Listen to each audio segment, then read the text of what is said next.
Sunyinya sekitar menunjukkan bahwa hari masih sangat pagi. Hijaunya dedaunan yang masih basah terguyur hujan tadi malam.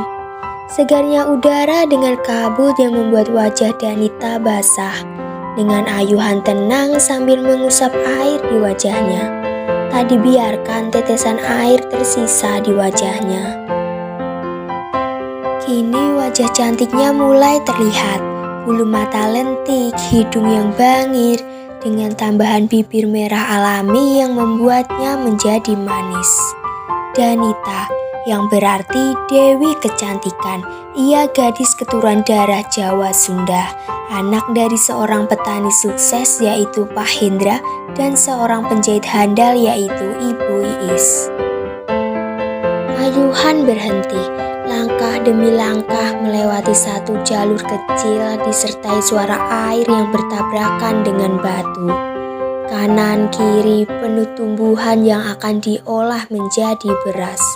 Di situ tampak seorang laki-laki tua bertopi bambu yang membawa lempengan besi tipis dengan tangkai panjang. "Pakde, dahar dulu nggih," tegur Danita dengan halus. "Nggih non, matur suwun," jawab laki-laki itu. Danita pulang namun ia harus mampir ke rumah Pak Kades untuk mengantarkan baju pesanan Pak Kades. "Assalamualaikum Pak Kades." Salam Danita berdiri di depan pintu. Bukannya Pak Kades yang menjawab salamnya, namun anak Pak Kades yaitu Arga, seseorang yang dicintai Danita dan sebaliknya. Mereka sudah dekat sejak SMP. "Waalaikumsalam, Dik. Ada apa yo?" tanya Arga. "Ini Mas, nganter bajunya Pak Kades yang sudah jadi," jawab Danita. Di tengah perjalanan pulang, peristiwa yang tidak mengenakan terjadi. Seorang pemotor muda menabrak Danita hingga mereka terjatuh. Kepala Danita terbentur batu di pinggir jalan hingga membuatnya tak sadarkan diri. Perlahan mata Danita terbuka. Ruangan yang tak asing ia lihat yaitu kamarnya. Kepala yang pusing dan tubuh yang lemas, Danita jalan menuju keluar kamar.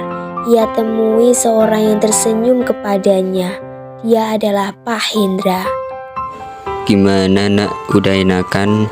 Ikut bapak yuk ke rumah Pak Kades," ajakan Pak Hendra. Tanpa basa-basi, Danita menuruti tanpa memikirkan kondisi tubuhnya. Namun, ia dikejutkan oleh pembahasan saat di rumah Pak Kades. "Perjodohan?" tanya Danita dengan kaget. "Apakah Mas Arga yang akan dijodohkan denganku?" batin Danita dengan ketenangan. Bel telepon berbunyi. Itu adalah ponsel Pak Kades yang mengabarkan bahwa ia harus menuju kantor karena sesuatu yang mendesak. Terbaring menatap plafon rumahnya, Danita memikirkan tentang perjodohan itu. "Kalau aku jadi istrinya Mas Arga, aku ya mau. Dia kan baik lan kemati." Danita yang salah tingkah sendiri di kamarnya. Tepat pukul 8 pagi di rumah Pak Kades untuk melanjutkan pembahasan tadi malam. "Jadi Danita akan dipersunting sama anak nomor loroku, Hen," ujar Pak Kades. "Loh, buatan Mas Arga, Pak," sahut Danita memotong pembicaraan Pak Kades dan Pak Hendra. "Bukan, Duk, tapi Aksa. Kebetulan dia lagi di sawah," jawab Pak Kades. Gugur sudah harapan Danita untuk menjadi istrinya Arga. Danita yang kesal pergi ke gubuk di sawah bapaknya, lalu Arga yang kebetulan di sana menghampirinya. "Dik, aku tahu kamu dijodohkan sama adikku," ujar Arga. "Mas, aku ndak mau dijodohkan seperti ini. Aku sayang sama Mas Arga," jawab Danita yang menyederkan kepala di pundak Arga sambil menangis. "Udah, Dik, Mas juga sayang sama kamu," Arga yang mencoba menenangkan Danita dengan mengelus kepala Danita. Saat makan malam, Danita mencoba menolak perjodohan itu. Tidak bisa, Bapak tidak setuju. Pokoknya kamu harus menikah dengan Aksa. Ujar Pak Hendra dengan tegas. Tapi sama aja, Arga juga putranya Pak Kades kan Pak? Danita yang coba membantah. Arga iku mandul. Ucap Pak Hendra yang keceplosan. Mandul? Tanya Danita. Sudah, tidak baik ribut di depan makanan. Ini nikmat dari Allah. Sahut Ibu Iis menghentikan perdebatan ini. Kenapa Mas Arga harus mandul? Dan perjodohan ini kenapa harus ada? Siapa itu Aksa? Seperti apa dia? Sesempurna apa dia hingga Bapak setuju dengan perjodohan ini? Ayah mulai berkokok dan matahari menyinari bunga mawar yang merah itu.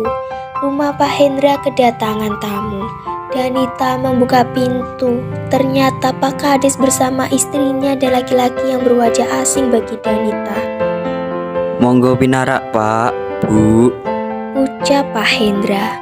Jadi gini Pak Hendra, saya mau melanjutkan membahas perjodohan putra-putri kita. Dan saya mau memberitahu kalau Arga hari ini berangkat ke Jakarta, urip bareng Budene. Ujar Pak Kades. Apa? Kenapa ini mendadak? Aku mau telepon Arga, ucap Danita. Namun saat mencari nomor telepon Arga, ponsel Danita diambil sama bapaknya. Sudah Pak, mari dilanjut bagaimana rencana ke depannya. Sahut Pak Hendra. Oh iya Pak, ini Aksa, putra saya nomor loro. Ujar Pak Kades. Perkenalan pun berlangsung. Danita yang tidak tenang dengan kabarnya Arga, ia langsung pergi ke belakang untuk minum. Tiba-tiba, Danita, gak usah khawatir. Arga ikhlas kok lu nikah sama gua. Lagian dia tidak pantas menikah dan punya keturunan. ucap kesombongan Aksa. Aku ndak peduli. Kenapa sih kamu harus datang di antara aku sama Arga?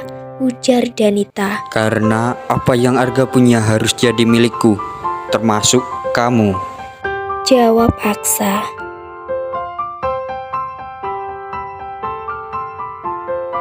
Hari pernikahan berlangsung. Malam pertama Danita terasa sunyi dan menegangkan. Ia yang harusnya bersama Arga, namun terpaksa itu semua hilang.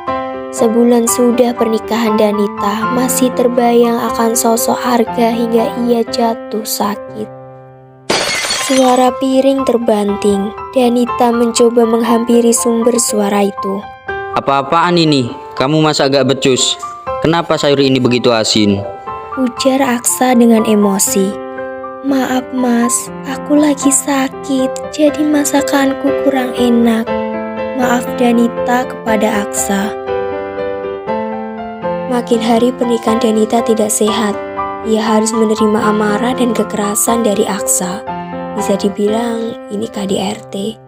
Danita hanya bisa menangis karena dia diancam untuk tidak mengadu kepada siapapun. Bahkan ia dikunci di rumah. Banyak cara sudah dilakukan untuk kabur, tapi naas semua gagal. Malang sudah nasib Dewi Kecantikan itu. Ia pasrah akan nasibnya. Hidupnya sudah bagai daun tak disirami. Kebahagiaan dan ketenangan tak didapat oleh Danita. Apakah jika aku bersama Arga, hidupku lebih bahagia? Kali ini, Danita tidak menyerah untuk mendapatkan kebebasan. Malam hari ketika Aksa terlelap tidur, ia mencari kunci rumah. Ternyata kunci berada di saku celana Aksa. Perlahan demi perlahan, disertai suara detak jantung Danita yang mendadak cepat. Kunci diambil, tapi suara mulet Aksa. Akhirnya kunci berhasil keluar. Di sini keringat dingin terus mengucur hingga kunci meleset di tangan Danita dan terjatuh. Aduh, ucap Danita dan kesigapan kakinya menangkap kunci itu. Tapi Aksa terbangun dan melihat Danita yang kabur. Sebuah terpal di semak-semak sebagai tempat bersembunyi Danita. Tiba-tiba seseorang mengetahui dirinya dan dia ternyata Arga. Danita langsung memeluknya dan menangis sesenggukan hingga membuatnya pingsan di pelukan Arga. Pandangan mulai memudar, mata yang tak fokus akan apa yang dilihat. Perlahan, mata terbuka lebar melihat sekeliling banyak orang. Danita asing tentang tempat itu, tapi tidak dengan orang-orang di hadapannya, termasuk Arga yang sedang memegangi buket bunga. Tiba-tiba, seorang perempuan memeluk Danita. Air matanya menetesi tubuh Danita. Sayang, alhamdulillah kamu sudah siuman, Kata Ibu Iis. Danita tidak tahu apa yang telah terjadi. Semua menangis bahagia hingga Pak Hendra menjelaskan kalau Danita telah koma selama seminggu. Betapa syoknya Danita mendengar itu, tak percaya dan terkejut bercampur.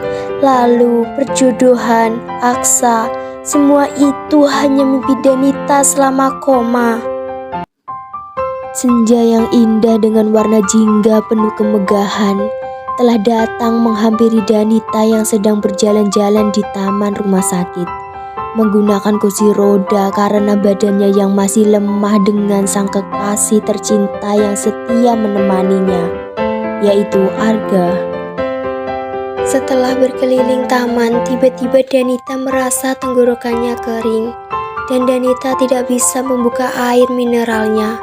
Ingin rasanya Danita meminta tolong Arga, tetapi Arga sudah berpamitan ke kamar kecil. Tiba-tiba air mineralnya yang dipegang Danita terjatuh. Kemudian saat Danita ingin mengambil air mineral itu, ternyata ada seseorang yang sudah mengambilnya terlebih dahulu. Lalu mereka bertatap muka dan Danita merasa ketakutan. Saat itu, di kepala Danita berisi banyak ingatannya dahulu yang membuatnya pusing dan jatuh pingsan.